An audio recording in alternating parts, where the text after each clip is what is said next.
বিশ্বাস করেন ভাই, পৃথিবীতে যত ঝামেলা আছে সব ঝামেলার মূলের কারণ হচ্ছে এই জায়গাটা।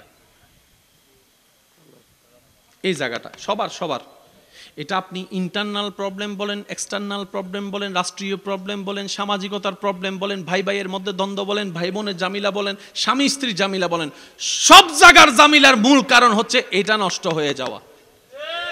তো এটা নষ্ট হলো কিভাবে? আপনি যখন ঈমানের চোখ দিয়ে গভীরভাবে নিজেকে একটু এক্সরে করে দেখবেন আপনার সেই অন্তরের জায়গাটা যেখানে রব্বুল আলামিনের রহমতের ঘর হওয়া দরকার ছিল, সেটা শয়তানে দখল করে নিয়েছে। জান্নাতে যেতে গেলে রোজার দরকার আছে না নাই? হজের দরকার, যাকাতের দরকার, নামাজের দরকার, ঈমানের দরকার। এবার মাইকের আওয়াজ যতটুকু যাচ্ছে একটু মনোযোগ দিয়ে শ্রবণ করবেন। রোজা রাখার নির্দেশ কোরআনে আছে না নাই? হজ করার নির্দেশ কোরআনে আছে না নাই? যাকাত দেওয়ার নির্দেশ কোরআনে আছে না নাই? নামাজ পড়ার নির্দেশ কোরআনে আছে না নাই? কিন্তু বড় চমৎকার বিষয় কি জানেন? যেখানে আল্লাহ রোজার কথা বলেছেন সেখানে হজের কথা বলে নাই, যেখানে হজের কথা বলছে সেখানে আল্লাহ নামাজের কথা বলে নাই। কিন্তু যত জায়গায় আল্লাহ নামাজের কথা বলছে তত জায়গায় আল্লাহ যাকাতের কথা বলছে।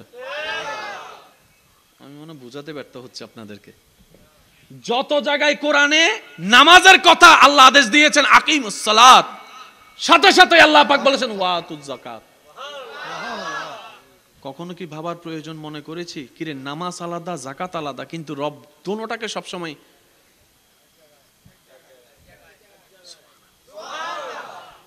নামাজ জেকের আদেশ, যেখানে নামাজের আদেশ সেখানে যাকাতের আদেশ। ওয়াতুজ যাকাত ওয়াতুজ যাকাত ওয়াতুজ যাকাত আকিমুস সালাত ওয়াতুজ যাকাত আকিমুস সালাত ওয়াতুজ যাকাত। ইয়া রব, যেখানে নামাজের কথা সেখানে আপনি করলেন যাকাতের কথা উল্লেখ, রোজার কথা বললেন না, হজের কথা বললেন না। সেজন্য বলা হয় কোরআন পড়া একটা জিনিস, কোরআন বুঝতে পারা আরেক জিনিস। কোরআন বুঝতে গেলে ওয়াকুনু মাআস সাদিকিন আয়াতের উপর আমল করে এগোতে হবে। আল্লাহ তাআলা আমাদেরকে একটু কোরআনের নূর নেওয়ার তৌফিক দান করুন। বিশ্বাস করেন ভাই, পৃথিবীতে যত ঝামেলা আছে সব ঝামেলার মূলের কারণ হচ্ছে এই জায়গাটা। এই জায়গাটা সবার এটা আপনি ইন্টারনাল প্রবলেম বলেন, এক্সটার্নাল প্রবলেম বলেন, রাষ্ট্রীয় প্রবলেম বলেন, সামাজিকতার প্রবলেম বলেন, ভাই ভাইয়ের মধ্যে দ্বন্দ্ব বলেন, ভাই বোনের জামিলা বলেন, স্বামী স্ত্রীর জামিলা বলেন, সব জায়গার জামিলার মূল কারণ হচ্ছে এটা নষ্ট হয়ে যাওয়া। তো এটা নষ্ট হলো কিভাবে? আপনি যখন ঈমানের চোখ দিয়ে গভীরভাবে নিজেকে একটু এক্সরে করে দেখবেন আপনার সেই অন্তরের জায়গাটা যেখানে রব্বুল আলামিনের রহমতের ঘর হওয়া দরকার ছিল, সেটা শয়তানে দখল করে নিয়েছে।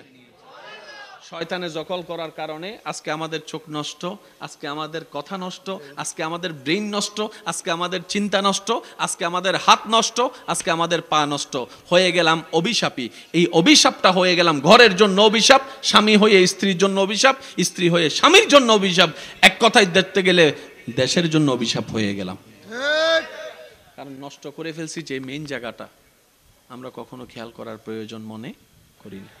এবার টোটাল বিষয় এতটুক যারা বুঝতে পেরেছেন তারা একবার বলি মারহাবা।